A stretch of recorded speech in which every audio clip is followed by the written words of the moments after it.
What's the password? Welcome to the Game Master Speakeasy. Brought to you by the record button. Hello and welcome to the Game Master Speakeasy. Come on in and grab a drink. My name's Cody. I'm Lance. And we will be your hosts this evening. Here at the Game Master Speakeasy, we welcome anyone who has even a fleeting interest in tabletop games, which is both yours and mine. One of our favorite things, right? I mean, it would be my profession if I could find a way to, monetize it. Yeah, some people have. We could do a whole episode on professional GMs. That's true. In the meantime, though, today's main topic will be more.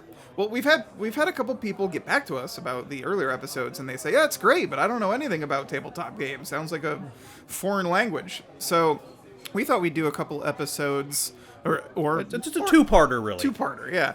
Maybe a two-parter, probably a two-parter, but we're going to talk about, in today's main topic, will be kind of a tutorial for people that have no prior knowledge for tabletop games. Maybe you've played board games, but tabletop games has RPGs, I should say. Tabletop RPGs have kind of a language of their own, right? It's not... we say things like DCs and skill checks and saving throws, target numbers, and you might be able to guess on context clues about what's going on. But if you've never gamed, you might not know what we're talking about. So we're gonna kind of help you guys work through that this episode. Yeah, and the next episode. So the rule of this in the next episode is that every time we say, after the news segment and we get caught up and we get into the main topic, once we start explaining things, every time we gotta stop and explain it, and then we take a drink. I hope he brought enough beer. Maybe, we'll see. Anyway, well, let's get started first with the news before we get to the main topic. Do you have anything? No, not really. All right. That's kind of your thing, isn't it? Yeah. By the time this comes out, I just wanted to catch you off guard. By the time this comes out, it will have already released, but I think it was on the 26th day of January, the Galactic Magic rulebook for Starfinder will have been released. So here's some retroactive pushing for that. If you don't know what Starfinder is, it's like D&D in space. It's made by the same company that makes Pathfinder 1 and 2, Paizo. And we have done a couple sessions of it. I like it. I liked it. Well, I like it. I think the biggest problem is that shortly after we got into it, Pathfinder 2 came out, and I just think Pathfinder 2's rule set is so much better. It's crispy. Than Pathfinder 1. Well, I've never played Pathfinder 1, but I assume that Starfinder is basically a derivative of Pathfinder 1. Well, it's or 1.5-ish, maybe? I don't know. If you really... It is 1.5-ish, because you can see some of the rules in Starfinder, first edition. Some of the rules seem like they were going to, they were testing things. Mid-range between two. I'm hoping they either put out a Starfinder 2 sometime soon, or just a conversion module for it, because I would be a lot more excited about playing Starfinder again if we were using the Pathfinder 2 rule system. Just that 3-action system, man. It is that smooth. Speaking of sci-fi, the other thing I have, as of right now, there are still 17 days to go, but by the time this releases, it will have finished the Kickstarter, but I bet you'll still be able to pre-order some version of it. We've talked about Mothership before, at least a mention of it, but there is another... they're calling it an anthology digest. Whole Breach Volume 1 on Kickstarter for use with Mothership Sci-Fi Horror RPG First Edition, which is the edition that will be releasing in November of 2022. Okay. Because Mothership has had a version out, and I own the little pamphlet, but they have had a Kickstarter for a revised first edition. The pamphlet I own, they're calling Zero Edition, essentially. Gotcha. Okay. So, quote unquote, first edition comes out in November, and this is basically a supplement for it that you can get physical or digital. And it's just got all kinds of extra goodies and tools to use. I think there's probably going to be...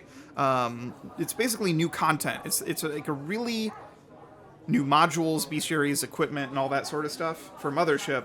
And it's third party. But I don't remember where I read this, so I don't have my source on me. But I think that editors that worked on Mothership also helped them put this together Okay. to make sure that by the time it comes out, because it's going to release around the same time as first edition, so it'll come out and be like day one ready, compatible. They with wanted first all to edition. kind of jive. Yeah, so it'll be ready to go right smack dab at the beginning. I would be really interested in playing. I think maybe that's one of the things that I've always had a hard time perceiving when it comes to tabletop games. I want a good horror game that makes me feel legitimately scared. Yeah, and not just like, oh, there's a difference between describing gore in in a scene, because you can overdo that. Oh, what you easily. want is tension and like dread. I think there's a.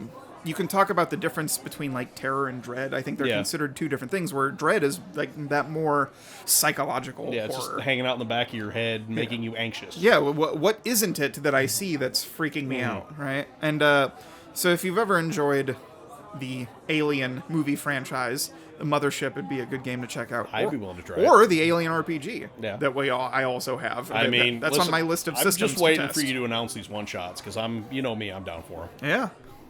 We will get that. We'll get to that pretty soon, actually. And then once we have done those, we'll talk about them on the show. Awesome. All right, tell me what's good. What have you done tabletop related lately? Well, let's see. What did we do in the pirate campaign? Here, Brett, take this can. Don't read the title. Oh, okay. I'm not reading the title of the can. This is super secret squirrel stuff. Yeah. We were going through that challenge. That challenge in the pirate campaign. That's right. It feels like it's been so long. You were in because that was like 2 weeks ago. You're doing the dungeon, which is the trials of the fertility growth goddess. That's right. The growth maiden, as she is called in the in-world. And you were in a dungeon to basically charge up a crystal. Is your goal essentially? Yep, we're trying to get the get to the end of the dungeon, charge up a crystal, see what happens. What happened? So do you remember what challenges you faced? I'm gonna be honest with you, my memory's crap. That's fair. You fought some bugs. We did fight the bugs. Yeah, you remember the bugs, and there were I do remember vines there grabbing was at a big ya. rhino beetle and the praying mantis, and we kind of tore our way through those. And then we had a room where we didn't fight anything. Yep. It was just a puzzle. Yep. Which Bog doesn't participate much in puzzles because He's more of a fighter guy, right? I'll kill things and I steal stuff. Yeah, there you go. That's what I do. You kill things and you steal stuff.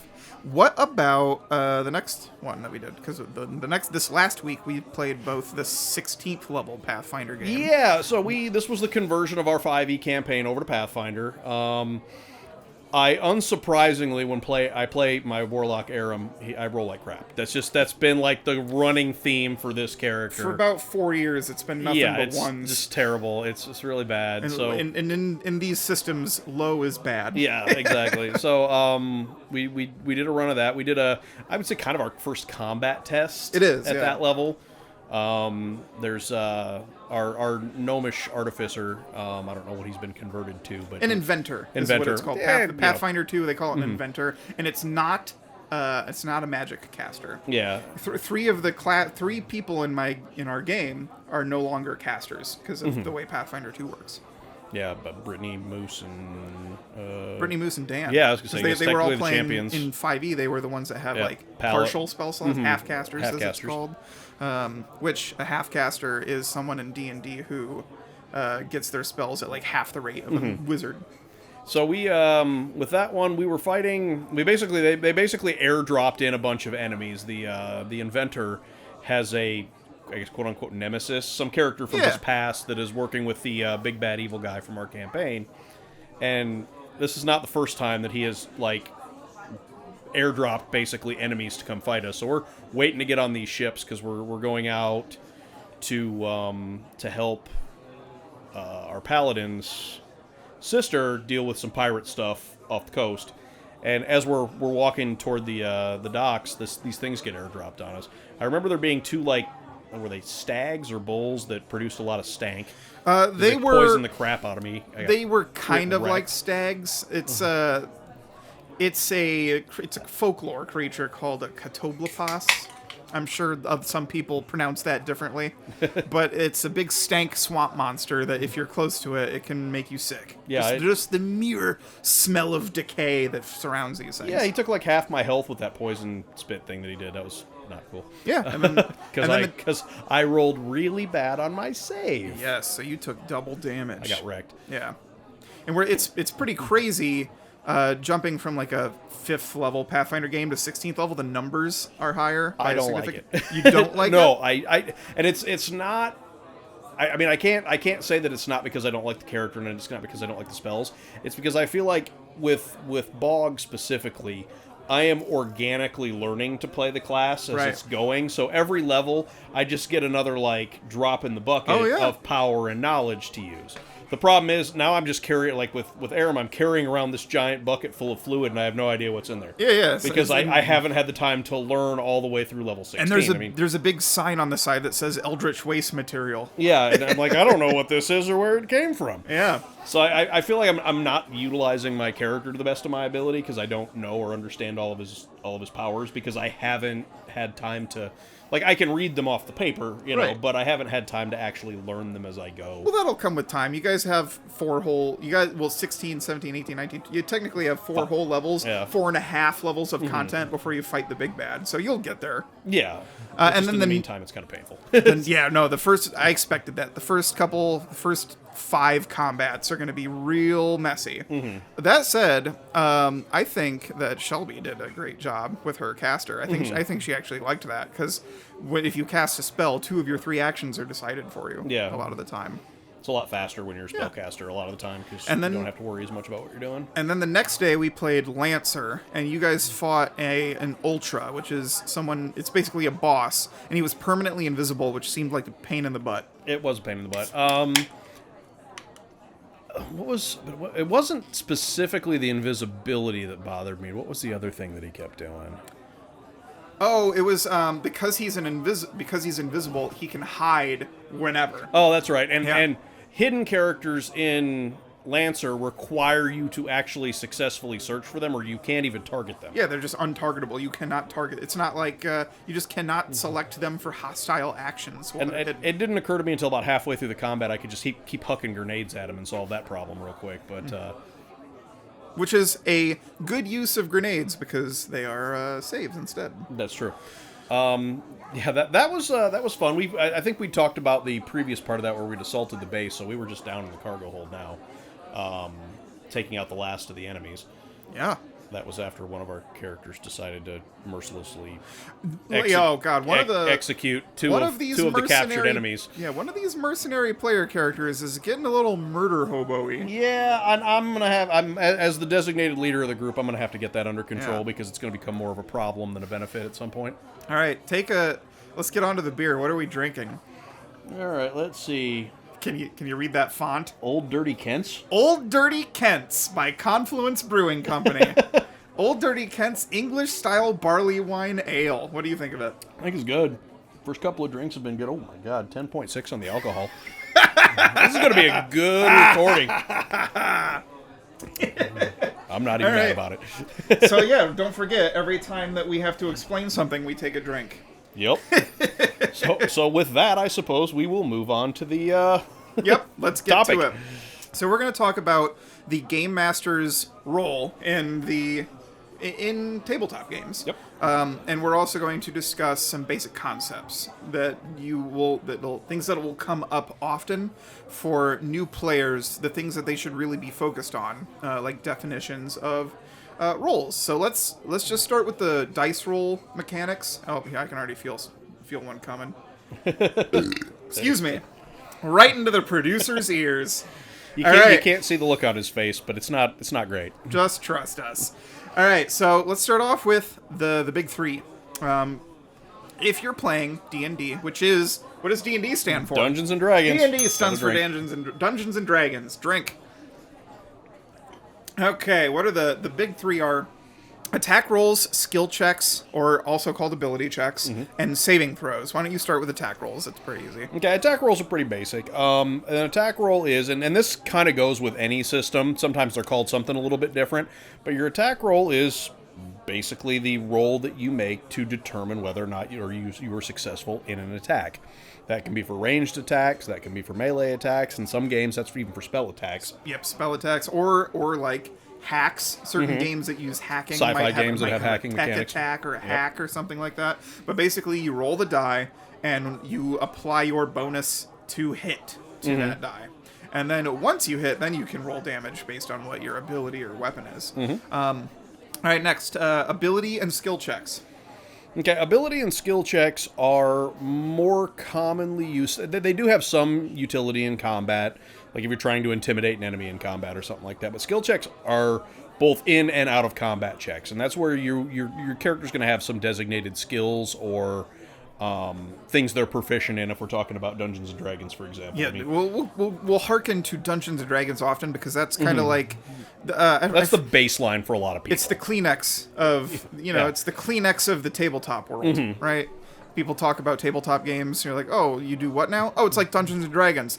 Oh, we I should get probably explain proficiency since I just mentioned. Oh, it. you did. Proficiency is usually a static bonus applied to a skill you are proficient in.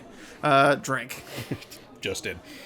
In D&D, it rises the higher your character's level. I was going to say, it's often affected by level in D20-based systems anyway. What's a D20? D20 is a 20-sided die. Yes. All right, drink. So, all right, we'll explain the rest of the dice in a minute, but we'll wrap it up with saving throws. Okay, a saving throw is commonly a defensive maneuver. If an enemy hurls a spell at you, for example, some spells, the ones that do not require an attack roll from the caster, require a saving throw from the saving targets. throw. There we go. Yeah. A saving throw from the target. Yeah, attack rolls are usually something that you do to hit someone, and then saving throws are to avoid something happening to you or Spell reduce effects, damage. Yeah. Sometimes it's reduction. Sometimes it's complete elimination of Like the damage. for example, if someone's throwing a fireball, which is basically a magical grenade, you in certain systems it's either going to be agility or reflex. You roll that as a saving throw, and if you succeed, you take less damage. Or in Pathfinder, if you critically succeed, then you take no damage. And if you critically fail, that's what happens to Aram. Oh yeah, you're warlock. You critically- get wrecked. double damage. You lose Was like that 104 hit points? I or lost something? more than half my health. He has like What's a hit point, Lance? Oh, hey, a hit point is a measure of the amount of damage that your character can take before they die. Yes. There are two major ways of tracking your character's health. We should talk about. We'll get to this later, but the health that your character has.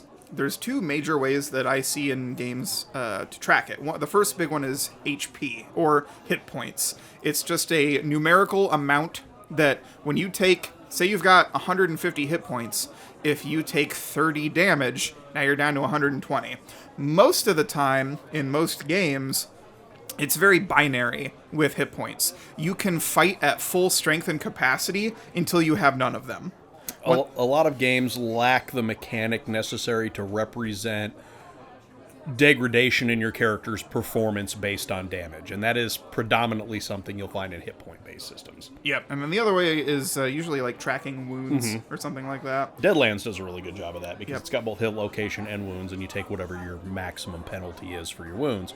But the more damage that you take in a game like Deadlands, the harder it is for your character to do stuff. All right, so we know what the big three types of roles are. These types of roles happen in pretty much any tabletop game for the most part. They might call them a different name. They might be combined into one thing. They might be contested, which means you roll and the enemy rolls. That's usually called a contested check, where you and the enemy both have to roll off against one another. There are some systems where contested checks make up the entirety of combat. Yeah. Like Warhammer Fantasy Roleplay. Or 4th edition is contested checks, I should say. I have been trying to lean more into systems that are as few rolls as possible for resolution, which is why, it's not that I don't like games that have opposed rolls, but I found that games that do a really good job of setting their target numbers or DCs tend to go a little faster, because then the only thing that you're doing is making that attack roll versus the DC. And that's it. It's single roll resolution, you roll damage if you hit, and you're done with it. That helps for a lot of games that, like, if you've ever played games that get really in depth with stuff like that, they tend to move slower. What you're doing is you're trading, I guess, a lot more realism in the way that those are tracked at the expense of speed. Yep. I don't remember, because neither you nor I have played older editions of D&D, but it's either first or second a D&D, where if you cast a fireball up against the corner of a room, there was like a formula to figure out how much damage it did by volume because it wasn't filling its whole space. It's funny that you mentioned that, because Shadowrun always had grenade rules were like that, right? Grenade rules in Shadowrun, they called it the chunky salsa system. What would happen if you detonated a grenade in the macabre. in a confined space? When it hit a solid surface that it couldn't blow through due to the barrier rating, it would bounce back in, and then therefore kind of increasing the damage against fleshy targets. Yeah, so if you, basically, if you stuck a dude in a phone booth with a grenade and then dumped concrete over the phone booth so that the blast couldn't escape, oh, okay, it would just ricochet around in there, just liquefying the target. Yeah, welcome to our temporarily R-rated podcast. Chunky salsa. That's what they called it, man. Listen, I'm just reading it from the book. Okay? Lance, what is a game master? A game master is a combination storyteller, referee, and god. and god, essentially. You are the game master's role in tabletop games, most tabletop games. There has been a trend. Some tabletop games don't necessarily need a game master, or some tabletop role-playing games are solo, in which case you don't need a game master. But the primary formula is one game master, and then usually 3 to 5 players is the recommended number for. And that can depend too on the game system. Like, yes, absolutely. Chunkier games that tend to grind slower, you want smaller player groups for. Yep. And then faster and more efficient systems, you can stack them. We're running 6 players in our Pathfinder game, and it still runs fairly smooth. I agree. And so when we say chunky or crunchy, we mean game systems that have more rules for more scenarios. Whereas less abstracted rules. Yeah. Whereas rule systems that don't have as many rules are called rules light often. So the game master is the narrator. What's a PC? I'm gonna drink as you explain it. Okay, a PC is a player character. That is a character being controlled by one of the players at the table. Correct. Which would be in contrast to an NPC, Cody. Yeah. An NPC is a non-player character. Okay, now you drink. A non-player character is basically what the game master is in charge of, whereas the players are responsible for their usually one hero or champion or maybe bad guy, depending on the system or setting or game you're running. But you're usually playing a good guy, some sort, or at least a neutral dungeon delver who's going into dungeons, slaying dragons, getting loot, rescuing the prince or princess, and saving the day. But the game master is responsible for any single character who is not a player character. Yep. You're responsible for the old man in the cave giving out swords. You're responsible for the wolves in the forest. You're responsible the dragon that's eating your players. The dragon that's eating your players. So if you were running, that's a good example. Say Lord of the Rings. A lot of people know Lord of the Rings.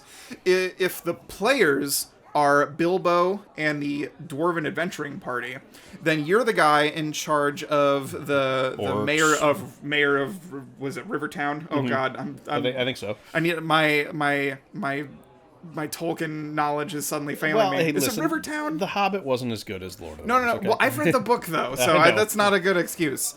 So we've got Lake Town. Oh, thank God. Yeah, that's it. I knew it was a body of water. Right. Lake Town. Lake Town is it. Okay. Right. You're responsible for the mayor of Lake Town. You're responsible for the guy hawking his fish in Lake Town. You're responsible for Smaug, the dragon. All the orcs. All the orcs. The orcs' mounts. Mounts. All that. Yeah, you're responsible. You are Sauron. Is essentially what it is. But you're also Elrond. You're anything that is not a player character. You are also the final arbiter of the rules. The game master is responsible for keeping the game going. Which brings up a very important point. The game master is the one that needs to have the best working knowledge of the rule system in the game. Correct. It is super duper helpful if players know some stuff, especially their own classes, but at the end of the day, If you're going to be a GM, you're responsible for learning as much of the rule system as possible. Nobody's expecting 100% accuracy. The books are there for reference, but you should have a working knowledge of the system that you're trying to play. Yes. Just to keep everything on the rails.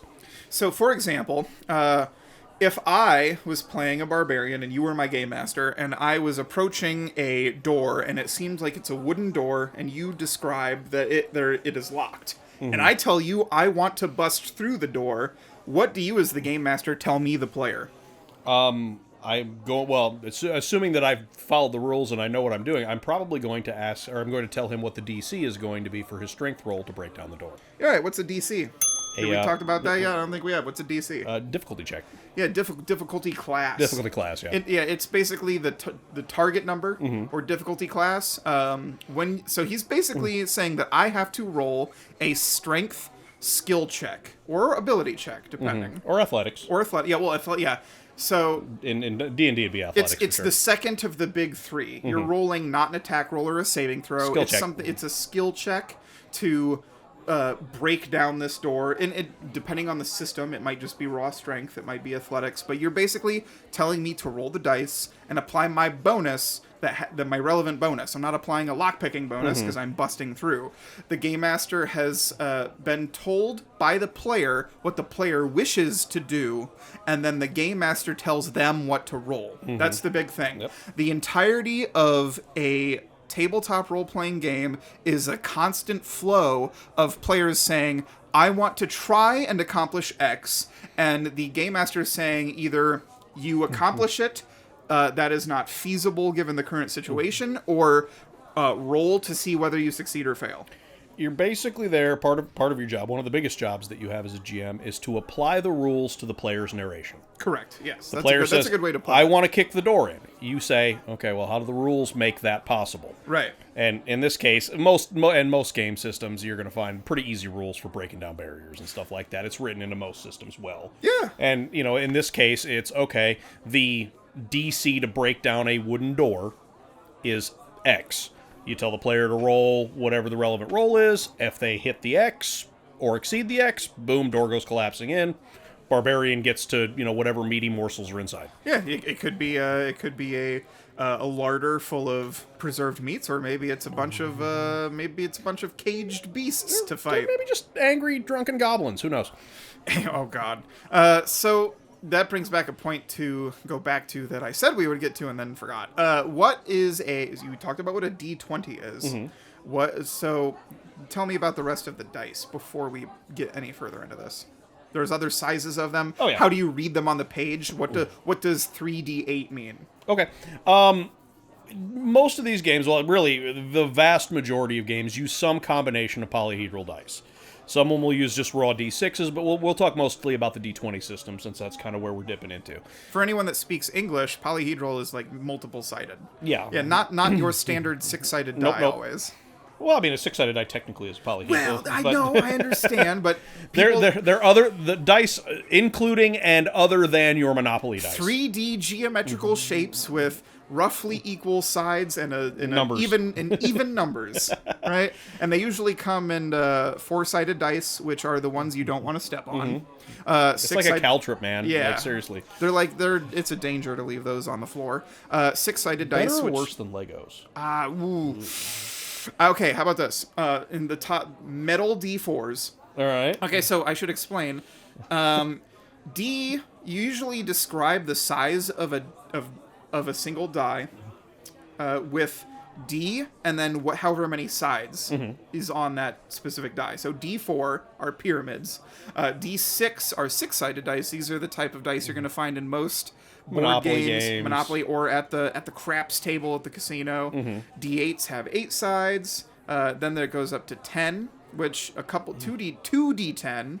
So what's the 2 in front mean? If I tell you to roll 2D10. If your GM tells you to roll 2D10, he wants you to roll 2 10-sided dice. Yes. So the number before the D is the amount of dice. The number after the D is the number of sides. Correct. And then in most systems, they are cumulative, meaning you add them up. Yep. So if you're rolling 3D8, you roll 3 8-sided dice, and you tell the Game Master the total. Yep. Add them all up. Boom. There you go. All right, so now we can go back to go forward again. All right. So the constant give and take as the game master, your primary function is to be the processor of a computer game, essentially. And except that this is a computer game or a video game or a board game that has technically no limits. You can always attempt to do something once. That's true. In a tabletop role-playing Not game. always a good idea, but It's you not can always a good you can idea. attempt to do a thing one And time. it's not always going to work. So, for example, most of the time as the game master, you should only ask for the player to roll. Most of the there's always going to be exceptions to anything that we tell you, almost always. And for example, the player says, "I want to huck my spear at that target 30 yards away." You decide on how hard it's going to be, and then you have them roll. They say, "I want to huck my spear at the moon." Well, this is people often talk about like jumping up to the moon as an example, or hucking something at it, or throwing it, and that is literally not going to happen. No. If there is no chance for success, it's probably not a good idea to have them roll. Just tell them you throw your spear and it clatters to the ground after going as far as you could launch it. A lot of systems these days, a lot of them encourage you only to have players roll if the outcome is going to be dramatic, actually, if it's going to have an impact on the story. Well, yeah, and I mean, I think that it's always kind of been, at least for me, if you look at the character's skills, and they're really good at a thing, and they're asking you if they can do something really simple with that skill, why bother making them roll? Right, exactly. You know what I mean? Like, if you are a classically trained chef, and you tell your GM, "I would like to make a grilled cheese sandwich," there is no reason that the GM needs to make you roll for that. Correct. If you are a classically trained chef and you don't know how to make a grilled cheese sandwich, your instructors have failed you. Right. Like your whole life, everybody has failed you. But if that same character is trying to prep a feast, an absolute 7-course feast for an opposing nation's visiting diplomat, and he's only got 30 minutes to do it. Make All a right, roll. now the tension is on. Maybe It's dramatic. It's dramatic. There might be a roll Failure involved. has consequences. There might be more than one roll involved. Sometimes some games use what's called a skill challenge, where I'm going to explain what a skill challenge All right, is. here we go. Drink. A skill challenge is usually a type of dramatic encounter where there's no enemy in sight to engage in combat with, but you want to have the player's success or failure not be determined by one single throw of a die. Right? So you've got one big one I think that comes to mind is there's a specific scenario from a certain campaign that I have watched on YouTube by a certain Matt Colville where the players are escaping from a city during an entire raid, demons and an evil army is basically attacking the city, and they're trying to get from one end of the city to the other. I feel like our dumbasses would just try to fight them. Yeah, that's true. You guys would turn around and get eaten by a Yes. giant demon. That's you guys don't. Our group never knows when to run. It's always just that's an entire episode right there talking about fleeing combat. that's But true. anyway, a skill challenge is multiple different types of skill checks to resolve a dramatic scenario in succession. So maybe you get to make 10 attempts, but you need at least 4 successes for the group to pass, or something like that. And then Or if it's 4 to 6 is success, but we'll talk about success, but just a little bit later. And then 7 and above is just critical success. You guys get through the town, nothing happens. What else? What else is GM responsible for? Oh, voices, lines of dialogue. Yeah. So if your players go through the town and you describe the town, you're responsible for setting that scene, right? You say you're responsible for the 5 senses. Whatever your players can experience through their characters with their senses, you should set that scene in increasing detail the more important a scene is. So if you're just say your players have just come off the ship and they can smell the pungent smell of fish wafting over the docks as the fishmongers call out to hawk their wares, and the sound of waves lapping against the pier echoes across the canyon walls. These are the types of things that you are responsible for getting across. If you're running a dungeon and the and there's like a puzzle to solve in the room, you're responsible for making sure they get all the pieces of the puzzle, not withhold. You don't want to withhold information just because. You withhold information if it's secret for a purpose. Otherwise, you should give your players as much information as possible so they can make interesting, informed decisions in character. Giving them what's the very, very so precious player agency, right? We can talk about player agency at length too some other time. What else comes to mind when you think about what a game master is responsible for? Pacing. That's true. You know, there are times, and don't get me wrong, like when your players are like really deep in the throes of role playing, let them do that. What is role playing? Role playing is ROLE. ROLE. Yep. Role playing. I mean, considering that these games also have dice, ROLL and ROLE are both very important and different terms when talking about tabletop games. We're talking about it in the ROLE sense, and what that is basically you inhabiting the role of your character. You know, it's like kind of one of the whole points of these games is for you to pick up and be somebody that you're not. Yeah. You know, like I am not a 2.5 foot tall 15-year-old goblin rogue. No, you're not. No, you're not. You're not 15. You're not 2.5 foot tall. But you do share one important aspect with Bog. My drinking problem? Oh no! I was gonna say, isn't he also bald? Yes. All right, there it is. Bog is also bald, but for him, it's not by. Buddy, do we need to talk? Well, I mean, we have a podcast called the Game Master Speakeasy, and you feed me beer every week, so that doesn't mean it needs to be a problem. I mean, it's not a problem. We're joking. He doesn't have a drinking problem. I really don't. That, and I think, and this kind of goes along with pacing too. I think that one of the other important roles for a GM is to make sure that all of your players get their 15 minutes of fame. You know, like you will have some people, and this isn't a judgment on anybody around the table, but you will have some people that are a lot more comfortable role playing than others. You know, people that the entire time they're there, they're constantly talking and constantly role playing their characters. And then you'll have people that are a little more shy and a little less apt to do that. As a GM, it's good to encourage the quieter players to get in there and get into their characters. And the more bolsterous characters, the ones that tended to suck up a lot of the oxygen in the room, to kind of back them off a little bit so they're not hogging the limelight from the other players at the table. It does require a delicate touch, though. It does. Yes, because imagine if your players are like reeds or something in the wind, right? You want to bend them but not break them. You know, so if you have a player that is more shy, you want to encourage them to speak up. Because you are the game master, you are responsible for what is called doing the voice. You don't have to do an accent. You do not have to do an accent to role play. That is very important. What role playing truly is making a decision based on the character's wants and desires rather than your own. So if you are currently inhabiting the role of the fishmonger on the docks, what's the fishmonger want to do? Yeah. He wants to sell his fish, right? Yeah. He doesn't want to get roped up with adventurers they're chasing a bad guy. He just wants to sell his fish. Unless those adventurers can help him acquire more fish or more effectively sell the fish that he has, he's probably not interested. He's probably not interested in whatever it is that they're doing. Unless that fishmonger is an ex-adventurer. You know, you never know. You might spice things up with an NPC who used to have a more interesting life. Yeah. But if he's just what's that? He took an arrow to the knee. Yeah, he used to be an adventurer until he took an arrow to the knee.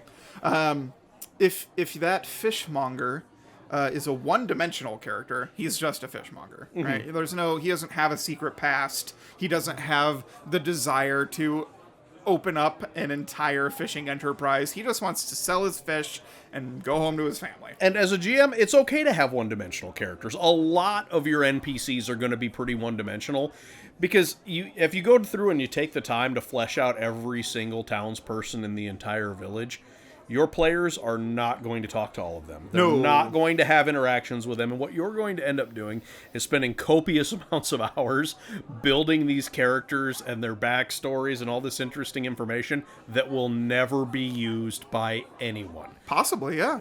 You know, it depends on how much prep work you do. This is another responsibility. If you are the game master, it is your responsibility to set up the bones of the game session. You need to have characters in place, whether you're using a pre-written adventure. What's an adventure? I know people know what the word adventure means, but what's a pre-written adventure? Well, let me take a drink here. There you go. I gotta open another. An adventure in terms of tabletop role-playing games, whether it is a pre-generated adventure or whether it's one that your game master cooks up, is a story. Yeah. That's at its core, that's what it is. You generally will have a setting, you will have an objective, you will have the NPCs, and they're all a part of just telling that tale. This, like, tabletop games at their core are just a really complicated choose-your-own-adventure book for multiple people to enjoy at the same time. That's a good way to boil it down. It's better in a lot of ways. In every way, I would say. yeah, because with video games or even choose-your-own-adventure books, when you get the product, there is a finite number of outcomes. Whereas in tabletop games, based on the collective storytelling power that the Game Master shares with the rest of the group, there is technically an unlimited number of possibilities. Your players could retire from adventuring and open an orphanage, and you could legitimately run an entire campaign on that if you wanted to. As long as everybody's enjoying it. I don't think I would enjoy running an orphanage personally, but if your whole player group is like, you know what, we're just going to stop adventuring and open a tavern. One kid's enough, huh, Lance? Yeah, I got one. I got one, and he's a teenager, and we won't talk anymore about that. Oh, that's right. He is a teenager now. Yep. Oh, boy. So as the Game Master, you are in charge of all of these different elements, and it is your job, like Lance has said, to kind of bring it all home. You want to have a working knowledge of the game so that you can take what your players tell you, give back what they need to do. You need to be able to understand the various mechanics. You don't need to know every single rule.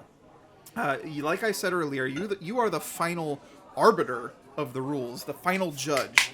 A lot of games will have this at the front of the book somewhere. There's the rule of cool, which often is the GM might allow you to break the rules if what you want to accomplish is potentially rad as heck. Yeah, if it'll further the story or make for an epic, memorable moment. Yeah. Memorable moments are important, both from a GM and a player's perspective. If a player can do something that group is going to remember and very possibly talk about for years to come, sometimes it's okay to bend the rules a little bit and let them just do something interesting. Yes, which kind of brings us down to Rule 0, which is no matter what the book says, the Game Master is essentially in charge. But it's also important to know that you are not against the players. Mm-hmm. You want the players to succeed, but you want it to be interesting along the way. You are not there to beat them. I read a lot about these horror stories of game masters, adversarial GMs. They come in and they're on a power trip, and they are just. I luckily have personally never been one, or never had to be with one, because honestly our pool of people we've played with is pretty small. Yeah, because we kind of been the same combination of the same 10-ish people, right, basically since we've started. But even since I've started, really. In the current day and age, with a lot more people meeting up online with strangers from the internet, your chances of encountering strange GMs or possibly strange players is a lot higher these days, I would say. If you are engaging with that group online, then you've got this risk of adversarial players or GMs, and don't be one. You're here to all have fun, and you also, it's important to remember that you also need to have fun as a game master. Oh, absolutely. And the thing is, ultimately what you're doing as a GM is you are collaborating with your players to tell a cool story. Oh yeah. It's not about who's winning or who's losing or whether characters or NPCs or anybody are dying during this. It is about telling an epic story. And as the Game Master, it's almost like its own separate hobby, right? Like, tabletop role-playing games are kind of two hobbies in once. in a way. Would you agree or disagree with that? Well, I mean, explain to me what you mean by that, but I think I know where you're going with it. So as the player, you come up with a single character, and you show up every week or every other week or whenever, as much as Whenever you you're can. scheduled. Whenever you're scheduled. It's very common that most groups meet up once a week. That's I think the standard for people that can afford that sort of time. You know, for about 3 to 4 hours is your average run for a session. And as a player, being a player in tabletop RPGs is almost an entirely different hobby than being a GM. Yeah. Because the Game Master is the one in charge of, you build the world. If you're coming up with your own setting, and I mean that in the very literary sense, like a book's setting. If you can use existing settings, like if you play Dungeons and Dragons, their existing setting is called the Forgotten Realms, and it already has a slew of gods and nations that exist in it. There's novels written in this setting. It's called the Forgotten Realms, and you can play in it. Paizo's Pathfinder is set in... I've heard multiple pronunciations. I call it Galarian. I don't know what I think it's Galarian. I think it's, I've heard it pronounced like Golarian as well, but I don't know what is proper. I like Galarian better. Yeah, me too. But that said, they've also got their own various pantheon of gods. If you're coming up with your own setting, you are responsible for what's called... We use the word fleshing it out a lot, which I'm going to explain that as a gaming term, because it's used in the gaming industry, so drink. I talked earlier about setting up the bones for your adventure, whether it be pre-written or you're coming up with it yourself. Then you can kind of flesh it out partially ahead of time by coming up with, say you're making a fantasy system like Lord of the Rings or Dungeons & Dragons. You want to have a magic system in place. How does that work? Where does magic come from? These are all questions you as the Dungeon Master are in charge of, because you are the narrator, writer, arbiter, the person in charge of the very fabric of this universe that you're playing in. And that is a whole lot more work. It's also a whole lot of fun and an incredible creative outlet. I was going to say, if you're a very creative person, GMing is a really good role for you as far as, tabletop games. Yes. And that whereas being a player, you make your character, you show up, and you work with your friends to accomplish goals and make a story. And there's none of that world building crap involved. You don't need any of that in your life. You're just there to roll dice and slay goblins. Corporations should use these games as team building exercises. Depending on your job, you can put Game Master on your resume. That's true. There are certain places where they might look upon that favorably because you've organized a group of people and are in charge of all sorts of different facets of, it's not only time management, but one last important role of the Game Master, but this is also blended into the players too, is to help break up or arbitrate disputes among the players. So if there's ever an argument, if your players are arguing in character, that's good. Let them do it. So for example, we have a paladin and a ranger arguing about which group of people the elves in the forest are in danger, but the people want to attack these pirates in the south, right? If they're arguing in character about where to go, that's good. If people are arguing out of character, that's bad. Yep. And if you are a confident enough person as the game master, I think people will look to you to help solve these issues. If you go on Reddit or social media, you've often got these people that are saying, oh, X player is saying Y, how do I handle that? And the simple answer to all these posts on Reddit is talk to them like a human being. Yeah. Pull them aside at the end of the game and just say, hey, here's the thing. Yes. And I know it can be really scary. But you and I think, have some less social anxieties than other people, but it is a very real thing, and it can be a difficult thing to talk to people and not know how they're going to react. But it is important that you, as the game master, try to find a solution that works for everybody, so that everyone can show up to the game and be happy. And it's also possible that maybe that player is just not a good fit for your group. But I will say this: no gaming is better than bad gaming. It is better to not have played than to have a nightmare game master or a nightmare player infecting your fun time, because the goal of the entire thing is to have fun with some strangers or friends or soon to be friends. Well, and that's the thing with that is if there is out of character conflict going on, that kind of toxic behavior can infect your entire gaming group. It can infect the entire game. And while nobody wants to kick a player out of the group, you know, the objective as a GM is to talk them into a position where they're going to behave themselves and that everything is going to be okay. But like you said, sometimes you just got to cut the rotten fruit off the tree. Yes, I unfortunately. mean, as bad as it sounds, you may have, and this is something I think that you're going to more commonly run into with online groups, probably, than with in-person groups, assuming that you have a working knowledge of all of the people that are in your gaming group. You know, for us, it's all friends, well, they're all friends, but I mean, they're friends that were either former coworkers that we've known for years, or like, you know, your girlfriend plays with us. Yeah. These are all people that we know. We know them well enough to know that we can diffuse these kind of situations when they come up. If you're playing in random online groups, the amount of toxic people that you can potentially run into yeah. is a lot higher. And if you are GMing an online group and you have a toxic player that just will not listen to reason, will not get along with the other players, and is dragging down the whole group, get rid of them.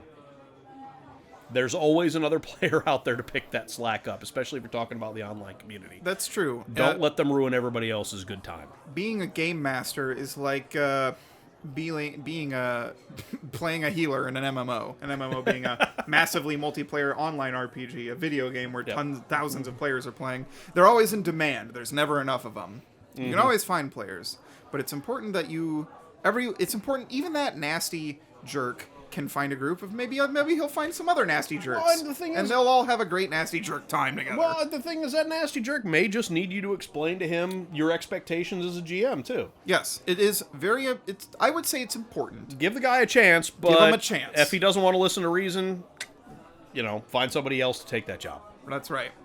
All right. So in summation, if we can bring it all home, let's reiterate the bullet points. As a game master, you are to listen to what your players have to say. You're going to build the world. You're going to run the rules. You don't need to have encyclopedic knowledge, but just run the rules as best as you can.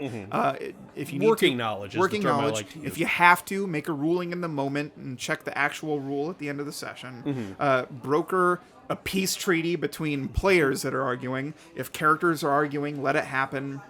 Know the rules well enough to help players build their characters. We didn't get into that, but you know, it's up to you players look to you for guidance. Be the light in the dark to help guide them through this adventure. That's all you need. Yeah. That's all you need to do. And and when I say it sounds real simple. Some people get real intimidated by it, but you don't need to be. Well, here's the good news. The more you do it, the easier it gets. Yeah, that's true. So what we say is just start. Just start right now. If you're thinking about the fact that maybe I want to get into tabletop games, either as a player or a game master, just begin. Especially you nascent, fledgling GMs out there, we encourage you to just grab the books, read through them twice if need be, take notes, and go. Play with your friends, because at the end of the day, if you sit around the table rolling dice, it's going to be a lot more fun than not doing that. Agreed. I would say that playing tabletop games is some of the most fun I've ever had, and I would not trade it for almost anything. I look forward to it every week. Just know that, you know, some sessions are going to be better than others. As Primus said, they can't all be zingers. So know that, and just forge ahead. Rome wasn't built in a day, right? So just keep at it. You will improve if you find a spark for this, and don't worry about burnout. There's such a thing. We can talk about that in another episode. It's the same thing as writer's block, but wrap it up. And move forward, and just know when to hold them and know when to fold them. Well, and you know, on that for a while. Even if you think you're a little bit mediocre at the GMing thing, trust me that your players will appreciate it. Because without you GMing, even if it's a little mediocre, they don't have a place to play. That's true. It does not matter how well the gift is wrapped, but that you put some thought into it will be appreciated. All right, so I think that's going to be it for this episode. Yep. Today's bartender was Trixie, and she says it's last call. So, if you want to hear more of us, you can find us on Google Podcast. We can get us on Spotify, Apple Podcast, YouTube. Tell us, share us with your nerd friends, please. If you have any comments, questions, concerns, topics that you'd like us to talk about, you can email us directly at gmspeakeasyofficial@gmail.com. We are brought to you by the Record Button Production Group. You try and say it fast. No, I'll screw it up worse than you did. Yeah, the Record Button Production Group, which you can find on TikTok, Facebook, Instagram, and Twitter, as well as YouTube, which is where our videos get uploaded. Please contact us, reach out to us. We encourage it. I would love to answer some emails right here on the show. I was going to say, we'll bring them on the show. We'll bring them on the show. Absolutely. I would love to do that.